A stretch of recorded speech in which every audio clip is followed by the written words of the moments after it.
What's up, everyone? It's your boy the Rattlesnake here. Just going to rewind week 5 and take a look at week 6. It's going to be a great show.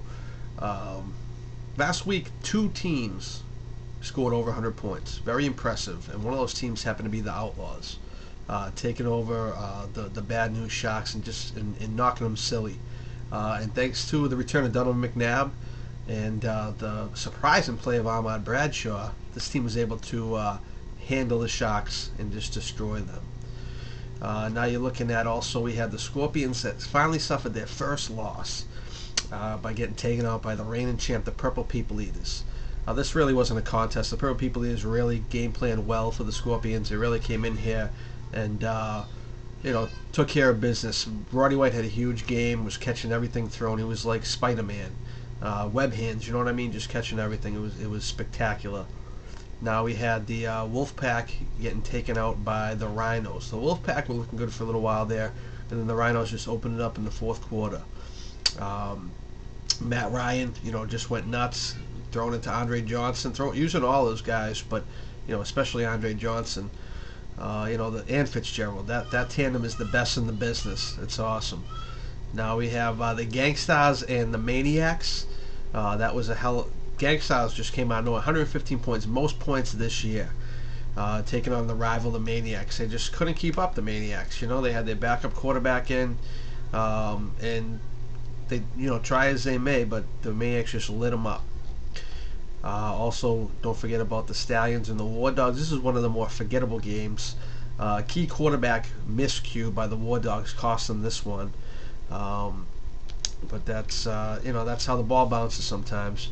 Then of course you have the Ball Busters and the Hitmen. The Hitmen just came in and laid into the Ball Busters. The Eli Mann and Brandon Marshall connection is in full swing. I love what these teams are doing. It's awesome. Now the game of the week this week was a tough one. There's no divisional games this week. It's all interdivisional battles. No 2 winning teams are playing each other either. But I had to go with one that I like. That I think both these teams are desperate for a win.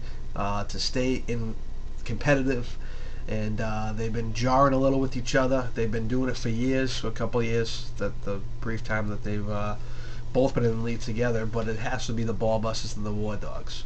That's going to be a great matchup. It's definitely the game of the week in my book, and let's take a look at the keys to victory.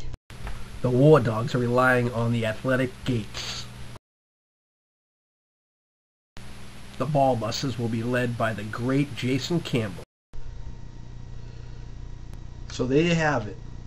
The best matchup, I feel. These 2 teams are very evenly matched. They have a very even average points against, or for. It's going to be a good matchup. You have Jason Campbell's going to have to really take the reins here and take this vertical offense to the next level. You're going to have Kyle Lawton probably targeting Antonio Gates all day. And we're going to see if the Ball Busters Vikings formation defense can stop the War Dogs. Tommy's going to be putting in some work. He's going to put in extra work. He's going to be putting in some overtime this week to take out the Ball Busters. It's a franchise versus Tommy overtime / OT. It doesn't get any better than this.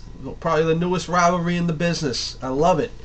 Whoever loses this is going to have some bruised pride, and they're also going to have a team that's almost down for the count. So it's a very important game for both sides. It's your boy the Rattlesnake. Hope you enjoyed the show, and see y'all next week. Peace!